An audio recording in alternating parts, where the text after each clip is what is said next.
Iran और America Israel युद्ध के बीच जब से ईरान ने होर्मुज जल डमरू मध्य को बंद किया है, तभी से स्वेज नहर संकट की चर्चा भी होने लगी है।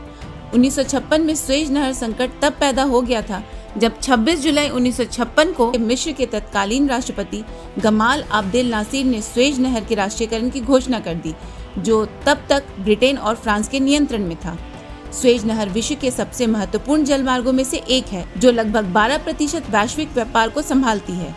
करीब 120 मील लंबी स्वेज नहर एशिया और यूरोप के बीच सबसे छोटा समुद्री मार्ग है। स्वेज नहर का निर्माण 1869 से 1859 के बीच मुख्य रूप से फ्रांसीसी इंजीनियर फर्डिनेंड डी लेसेप्स की देखरेख में भूमध्य सागर और लाल सागर को जोड़ने के लिए किया गया था। इस तरह 10 वर्षों की मेहनत के बाद स्वेज नहर तैयार हुआ और 17 नवंबर 1869 को इसे आधिकारिक तौर पर नेविगेशन के लिए खोला गया। स्वेज नहर एक मानव निर्मित समुद्री जलमार्ग है जो यूरोप और एशिया की दूरी को बहुत कम कर देता है।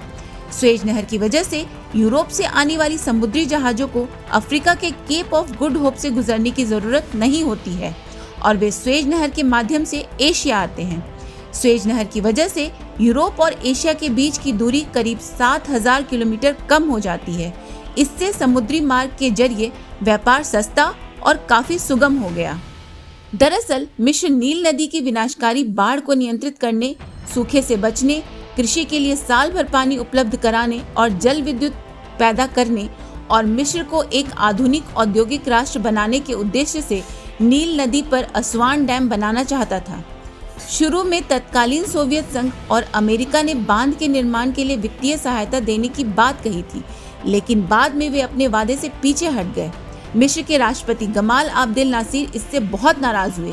उन्हें लगा कि न तो सोवियत संघ और अमेरिका, न ही ब्रिटेन और फ्रांस अस्वान डैम के निर्माण के लिए पैसे दे रहे हैं, जबकि नहर के जलमार्ग से होने वाले यातायात से उन्हें भारी लाभ हो रहा था। अपने इस अपमान का पुरजोर जवाब देते हुए नासिर ने 26 जुलाई 1956 को स्वेज नहर का राष्ट्रीयकरण कर दिया और घोषणा की कि मिस्र अपना बांध स्वयं बनाएगा। मिस्र को यह भरोसा था कि बांध के निर्माण पर आने वाला खर्च स्वेज नहर से गुजरने वाली समुद्री जहाजों पर टोल लगाने से अगले 5 सालों में ही वसूल हो जाएगा। लेकिन जब मिस्र के राष्ट्रपति नासिर ने स्वेज नहर के राष्ट्रीयकरण की घोषणा की, तब ब्रिटेन और फ्रांस ने नहर पर अपना नियंत्रण खोने और भू राजनीतिक शक्ति कम होने के डर से इस कदम का विरोध किया और अपने कॉरपोरेट हितों की रक्षा के लिए इजराइल के साथ मिलकर 29 अक्टूबर 1956 को मिस्र पर हमला कर दिया। इस युद्ध को स्वेज संकट का नाम दिया गया। दरअसल इजराइल मिस्र द्वारा तिरान जल डमरू मध्य की नाकेबंदी से परेशान था और उसने 29 अक्टूबर 1956 को सिनाई प्रायद्वीप पर हमला कर दिया। दरअसल इस हमले से पहले ब्रिटेन, फ्रांस और इजराइल के बीच एक गुप्त समझौता हुआ था, जिसे सेवर्स का समझौता कहा जाता है, जिसका उद्देश्य नासिर को सत्ता से हटाना और स्वेज नहर पर नियंत्रण वापस पाना था। हालांकि अमेरिका और सोवियत संघ ने इस हमले का विरोध किया और उनके दबाव में ब्रिटेन, फ्रांस को अपनी सेना वापस बुलानी पड़ी और स्वेज नहर पर मिस्र का नियंत्रण स्थापित हुआ, जिसे एक बड़ी राजनीतिक और कूटनीतिक जीत माना गया।